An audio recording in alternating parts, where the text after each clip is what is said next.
Miss Holcomb, I need you to explain this addressing the grease monkey, Argo. I'm sorry, Mr. Thompson, sir.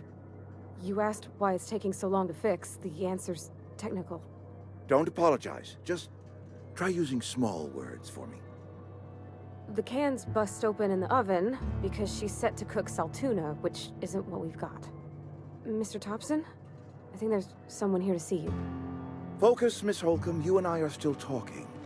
Let's start over. Walk me through the process. Show me where it's going awry. Well, sure. It's, mostly on account of what we're feeding into the mechanism. It puts food in cans. We have food, we have cans. Why won't it work like we need? She's expecting saltuna of a certain size. We're filling the cans with, well, not fish.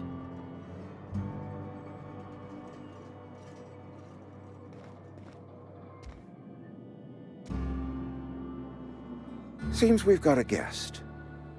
Really now, Parvati, I do wish you'd spoken up. I do apologize. I was given no forewarning of your arrival, or I might have welcomed you at the gates myself.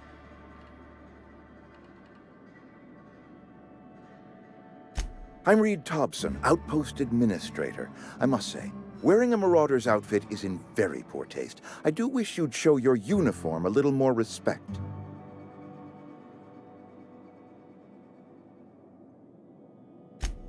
Yes, so it dawns on me.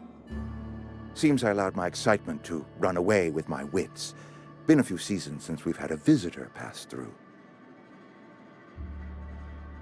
Only regulator we got is hooked up to the town transformer. Mr. Thompson ain't liable to be keen on dismantling it. I beg your pardon. I am most emphatically not keen on any such thing. I can't let you have our power regulator. But I happen to know of another one. And I happen to know exactly how you may retrieve it without frying yourself in the process. Oh yes. Saw someone put his hands on a regulator while the power was running. His legs were still twitching when we buried him. There's a power regulator in the old botanical lab. It's mostly abandoned, so all that power is being squandered. Go down to the geothermal plant. Reroute power from the botanical district over to us. Once their power's shut down, you can have their regulator and be along on your way. I was not entirely sure how to tell you this. The botanical labs are not legally inhabited, but there are people who live there.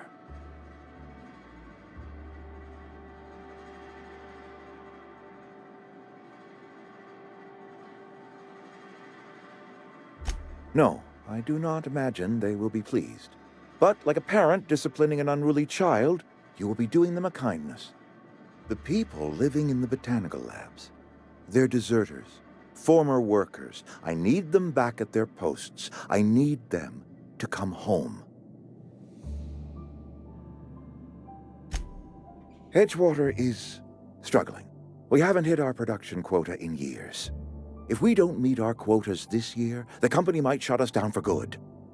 I need those workers back at their stations.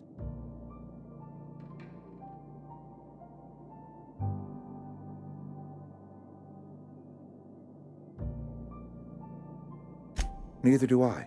The fault was entirely mine. I pushed them too hard. My hope is that by cutting off their power, you will convince those deserters to come back to town. Before you go to the plant, I want you to stop by the botanical lab. Speak to their leader, Adelaide. Tell her the power's about to go, and that it's time her band of deserters came back to town. Adelaide's older than the other deserters. She's dignified, kindly. From what I understand, her camp looks to her for leadership.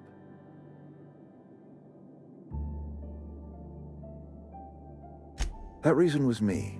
I asked too much and pushed too hard. But I am ready to make amends if they are willing to return to the fold. We belong to one community, the Spacer's Choice family. If we dissolve into factions, then we will all perish separately. Adelaide will understand that.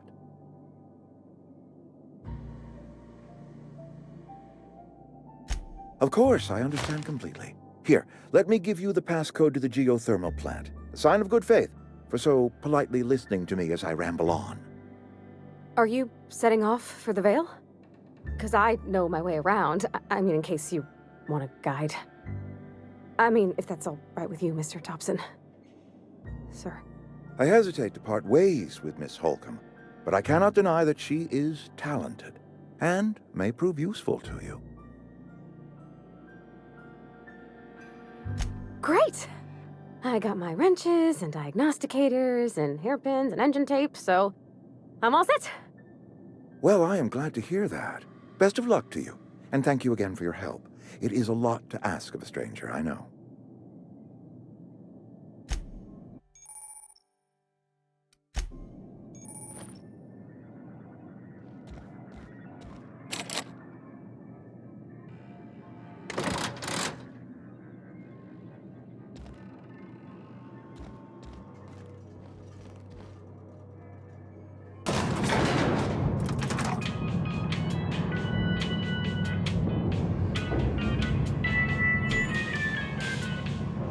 We better clear out of Mr. Thompson's office before we talk.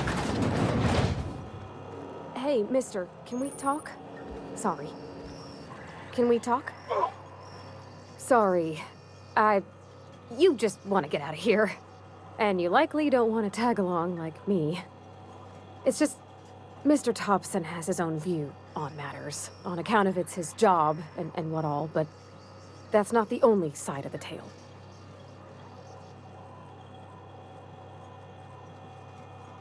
To Mr. Thompson, a person's a gear. It does its job quiet-like. If it squeaks or stutters, it gets replaced. The deserters are decent folk. I knew some of them before they left. Life's hard here, especially for them that don't fit in so well. We're one big Spacer's Choice family, but every family's got the one the rest whisper about. Mr. Thompson's aiming to take away their power. They'll have no lights to see, nor heat to cook. They'll be at the mercy of marauders, or worse.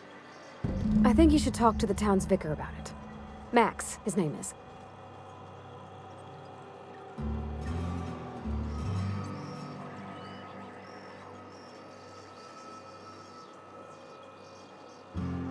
Thanks, mister. I just think when you gotta make a decision that'll hurt somebody, it's best to think on the right and wrong of it. That's what my dad used to say anyways.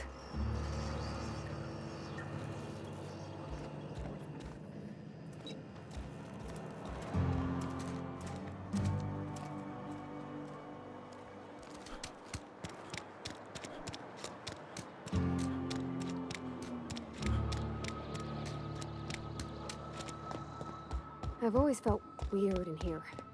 It's too clean. Any progress on that matter we discussed? Ah, Miss Holcomb. How rare to see you out. And with a complete stranger. Curious. This here's Vicar DeSoto. He's always offering spiritual counsel to those that need it. Thank you for the kind assessment, Miss Holcomb. I admit, I've been quite interested to make our outsider's acquaintance. Please, get it.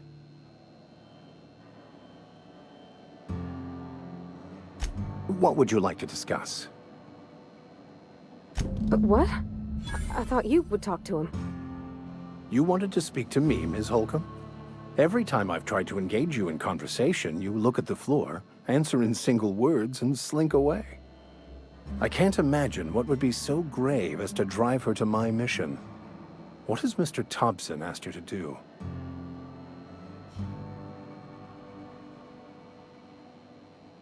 Depriving them of safety from the marauders and wildlife.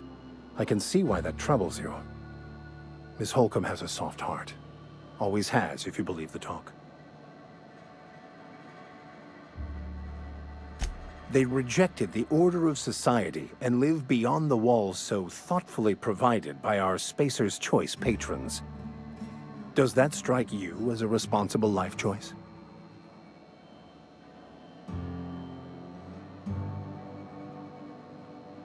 Assuming your goal is to save as many as possible, then you should bring everyone together.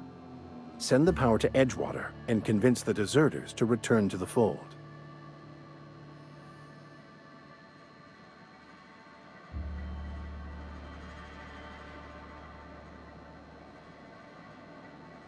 If it were as easy as a few soothing words in the right ears, I'm sure it would have been done already. Consider it a challenge.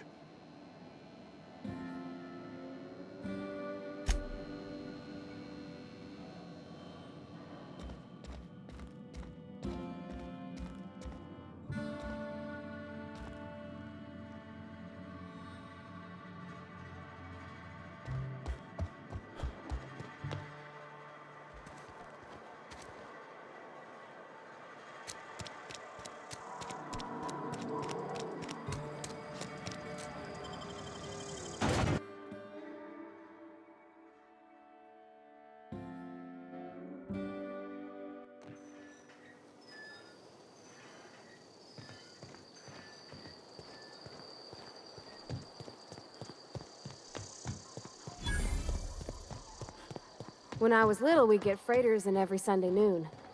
Now they only come but once a month. I love the wind here.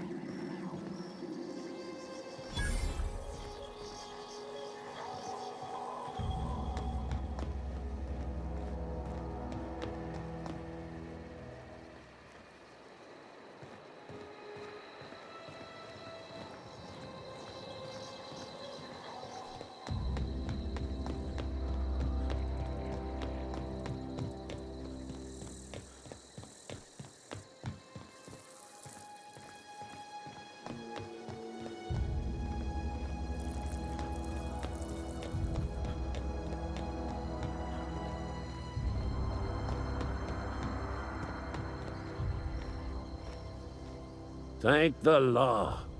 I've been requisitioning backup for months. Guess the boss finally came to his senses. You ever swung a truncheon? Let me see your rifling stance. I want to make sure you're up to snuff.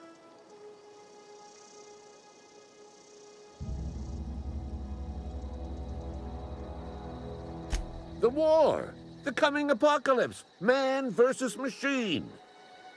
I'm talking about mechanical soldier. Cold, heartless automatons made of iron and lies. Just my luck. I ask for backup and the boss sends me one of them simple folk. All right. Listen real close. Auto-mechanicals. Creatures forged in the fires of malevolence. I seen them over by the old power plant. Clattering about. Firing at the birds, orchestrating their uprising. When the swarms of mechanicals come clanging on over that hill, where will you be? Cowering beneath your cot? Or standing, shoulder to shoulder with the resistance?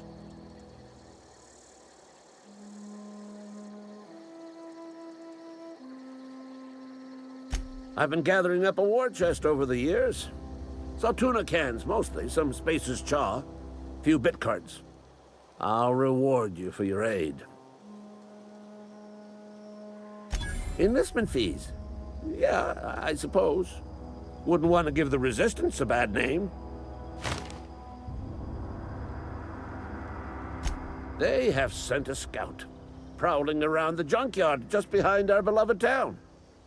This scout must not be permitted to return to its base of operations. Cross it off, then report back.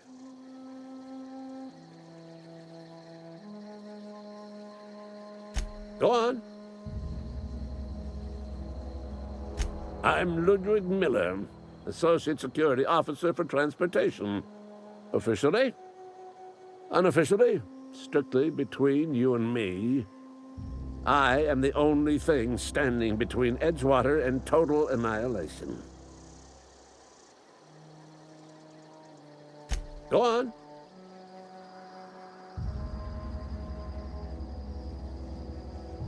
You ever seen the way a mechanical just stands there? Just looking at you, scanning you with its murderous oculars.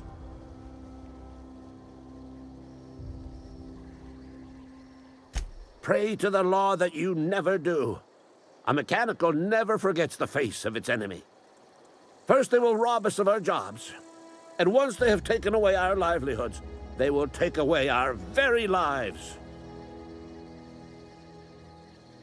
I told Silas I'd pay my dues if he agreed to join the Resistance.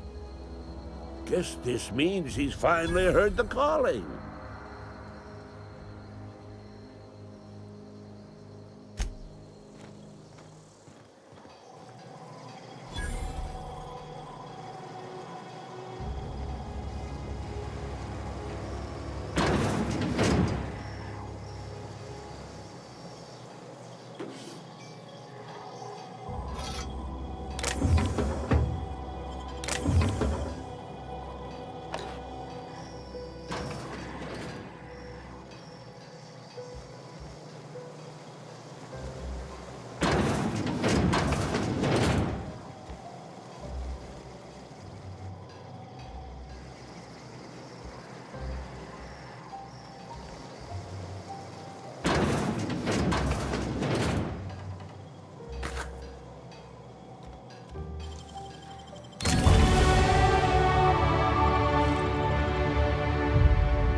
Easy.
Here we go!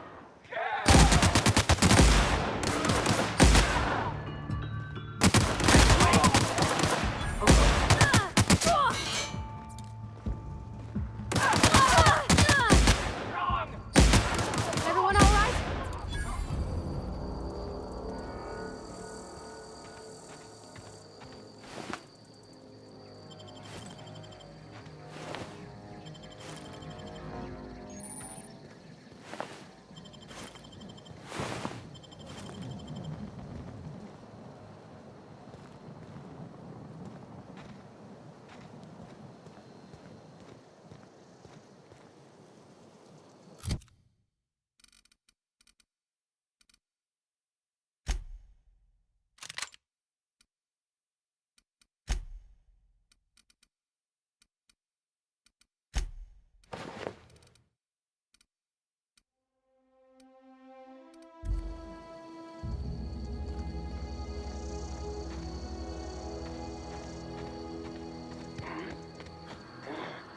Here they come! Nice one!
You're fast.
What's that noise?